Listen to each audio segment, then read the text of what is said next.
we totally get it. We publish a ton of content on this podcast, and it can be a lot to keep up with.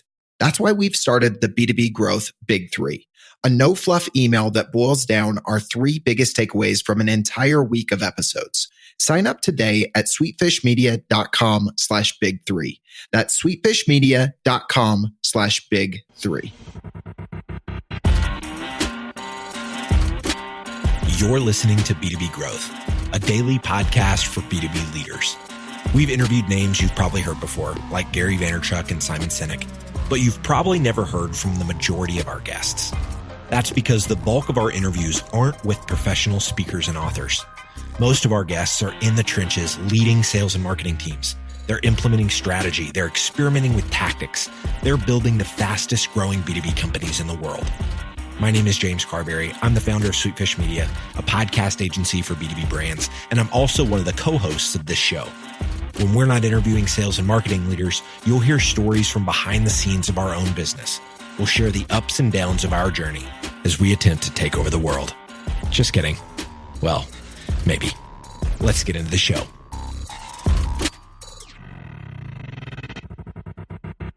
Welcome back to the B2B Growth Show. I'm your host for today's episode, Sean Blackburn with Sweetfish Media. I'm joined today by Brandon Kidd. He is the founder and president over at Folsom Creative Inc. Brandon, how are you doing today? Really good. Thanks, Sean. Absolutely. Pleasure to have you on the show. I'm excited for our topic today. We are talking about how to create a sales process that limits lead fall off. But before we jump into that, if you could just tell our listeners a little bit about you and your background and what it is you guys do over at Folsom Creative Inc. Definitely. So Folsom Creative is a digital marketing agency. I started it about 5 years ago. Our anniversary is actually on Halloween, so that makes for some interesting anniversary parties here in the office. But, I started this agency after working at a couple other agencies, and not seeing kind of the customer service and direction that I'd like to see customers handled in. I ended up doing some production management where I was managing, various teams of project managers and designers and developers and different marketing people. And, I kind of realized after a while, if I wanted to see the results that, I could stand by, I kind of had to go off on my own and start my own company. So a few years ago, I started Folsom Creative with a designer friend of mine, Eric. He's been crucial to the longevity of our company. In the early days with starting up, not so much money. He was a pretty good sport and, was able to kind of help bootstrap things and, really stuck with me as we got it growing. And then we started out kind of as a design and development agency and got more into marketing and business training with a lot of our clients and understanding how to tie marketing and sales together in their teams. And as of the last probably 3.5 years, we've been really a marketing-focused agency who helps our clients with digital marketing to aid in the sales process to generate more leads and to hopefully generate more revenue. A lot of our clients are seeing positive growth. So, we really like the kind of product that we're able to deliver, and our clients are also benefiting that pretty well. I love that. And I love that you started the company with, the customer in mind and the customer experience. I know that some of what we're going to be talking about today, even before someone is your customer, the sort of experience that they can, come to expect from you. So, what is it about this topic, creating sales processes that limit lead fall off that kind of stuck out to you overall whenever we were talking about topic? Yeah. So, a lot of customers come to us or clients come to us to help generate more leads. That's the number one reason why people hire a marketing agency. They need more leads or they need more customers coming in the door. For retail clients, it's pretty easy. They just, the more volume coming through the door, the more sales they make, the more they see in money. But people that are either doing a B2C call or a B2B call themselves end up having a little harder time utilizing marketing or seeing the full results of marketing when it comes to the leads we're generating. And we identified that a lot of our customers are just kind of treating the leads that they're getting from the digital activities as kind of a second class lead. They're used to the referrals they're getting.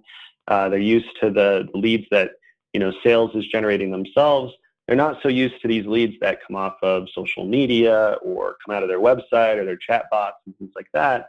And so when they're prioritizing, they're not prioritizing or giving the same amount of attention that they might be getting from their marketing leads, which sometimes makes our services look like they're not as effective at the end of the month when we're reporting between the amount of leads we generated and the amount of sales we generated. We're seeing a drop off there. And that's kind of what we look at is lead churn, if you will, is leads that are essentially closing with someone else or not closing at all before the sales team has a chance to try to convert them. Right. And, we hear the term lead churn a lot.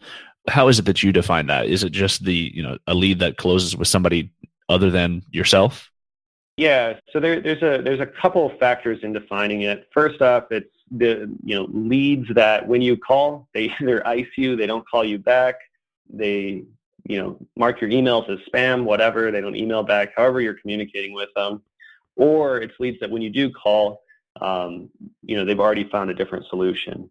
So these are just people that, they were in your pipeline, you had an opportunity, but before you even had a chance to follow up or before you did follow up, you have pretty much lost that lead, which means now you're wasting your time, right? You're sending out emails, making phone calls to someone who's not interested in being a prospect anymore in your system. So you end up wasting more time than you would have otherwise. Whenever you're looking at your funnel and seeing those people that have fallen out, what is it that you think people should do whenever they're looking at their funnel, identifying where that fall off is and, how to limit some of that? Sure. So I try to look at lead source. Whenever we track leads, we track where they came from, not just if it came from the internet or just the website, but specifically how on the website. So which page or service page or sales page on the website they came from, if they came from a chatbot application, if they opted into a newsletter, if they came from social media and filled out a lead form, or even if they went to like a landing page that you set up, like an unbalanced landing page or a third-party system. Mm-hmm. We track all of those to kind of rank them as far as where we think the most valuable leads will come from.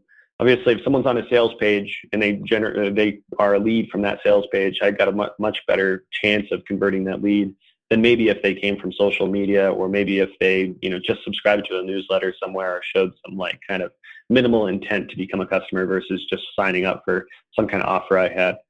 We try to rank them in that way, or categorize them in that way, so that way when we're looking at leads as they move through the funnel, we can see where our activity is most effective. But that also helps us understand, if there are any issues and how we can pinpoint that issue. So if we see that the chatbot isn't generating very many leads, or it's generating leads that just aren't very effective, is that because the leads there are bad, or is it because we're kind of following up with the leads that we thought were more valuable initially? And so we're not getting to those leads fast enough in order to convert them into customers before they convert somewhere else. That makes sense. And so, it seems like really tailoring the communication styles is something that's really key to, all these different sources that you're mentioning.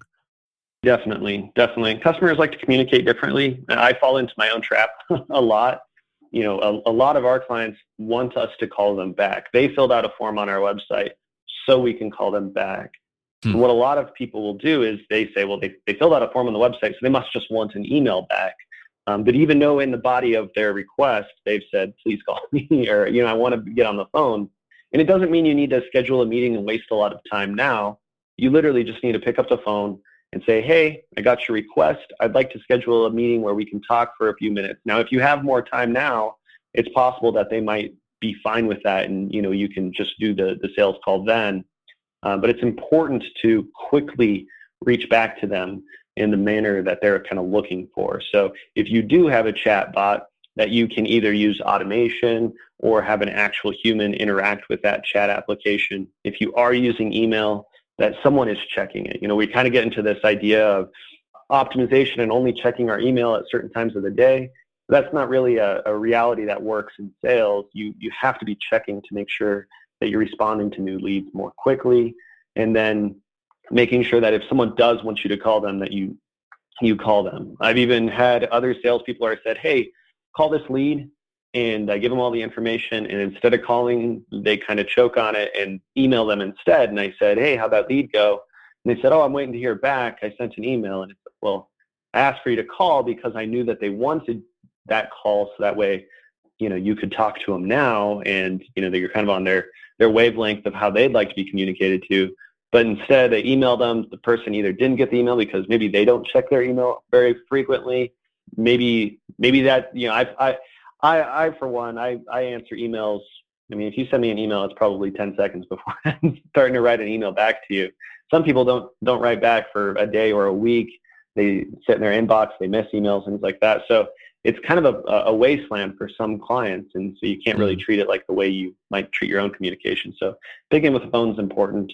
I prefer picking up the phone because an email is a good follow-up to that, right? If you pick up the phone, they don't answer, you leave a voicemail, you say, hey, I'm going to shoot you an email. Then you've got two lines of communication to them, 2 ways to remind them to call you back. You don't sound overeager. You just sound like you want to follow up. And I think those things are pretty important to make sure that you're hitting all different check boxes while you're trying to communicate with the client. I like that a lot. And so, with the clients that you work with, maybe what some of the ways that you've taught them how to react quicker to these leads that are coming in for them? Definitely. Yeah, we've had quite a few clients. We'll generate leads. And we've had a situation where it's even happened to us while we're trying to communicate with them. So we had a medical facility we were working with.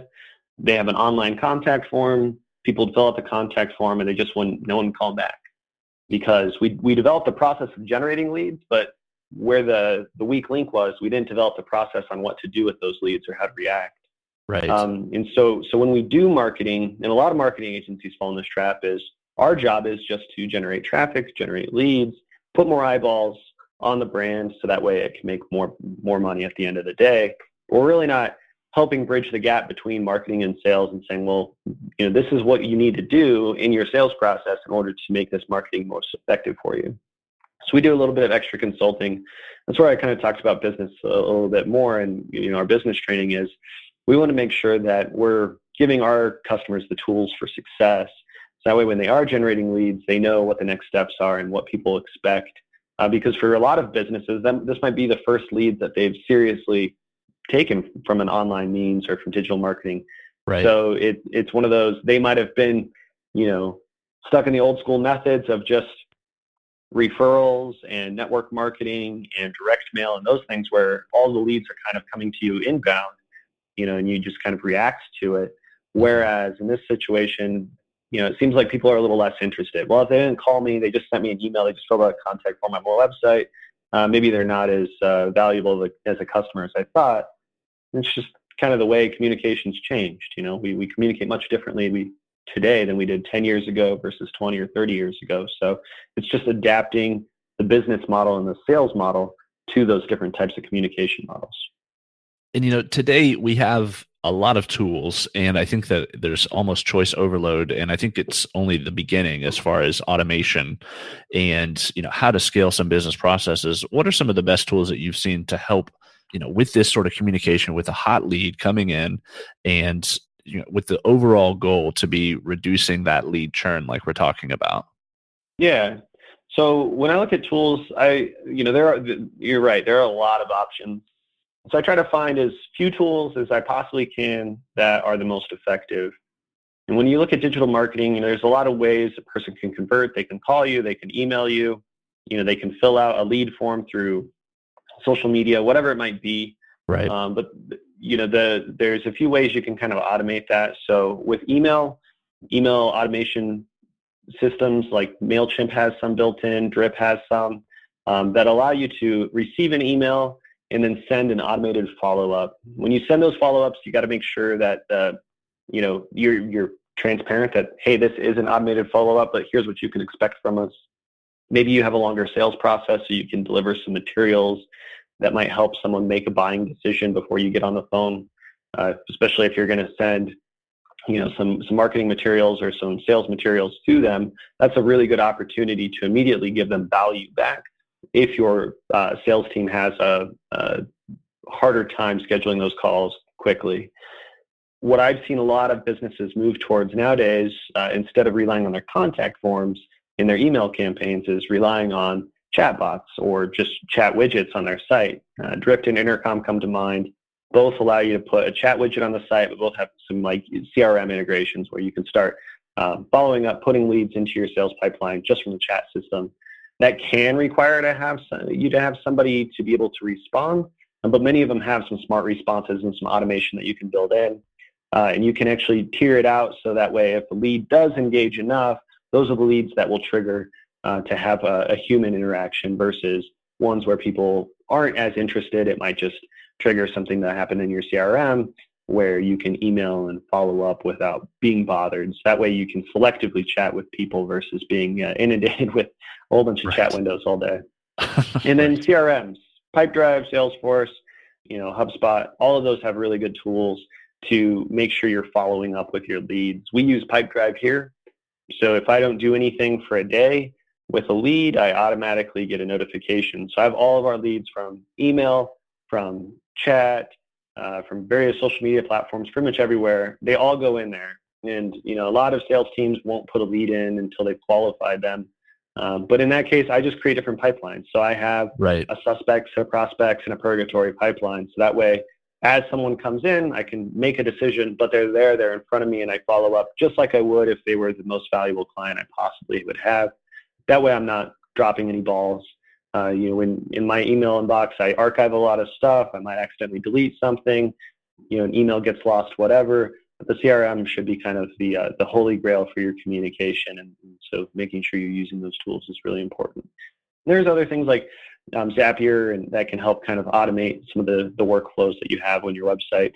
The goal is whatever you're automating, whatever tool you're using, is that it just helps you communicate quicker. That really should be the only thing that you're trying to achieve when you're using these tools. Otherwise, you're probably just creating additional work for your sales team and unlikely to be adopted whenever you do that.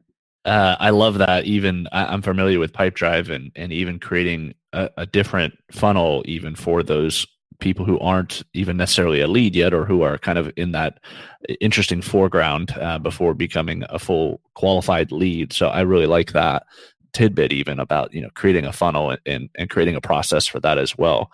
Whenever we're looking at this idea of lead churn, say even it's one of your customers or one of your contacts, what's something that you would say a big takeaway that they could walk into their office, this morning or tomorrow, and looking at their sales process, how would you motivate them to be looking at the lead churn that they're potentially seeing?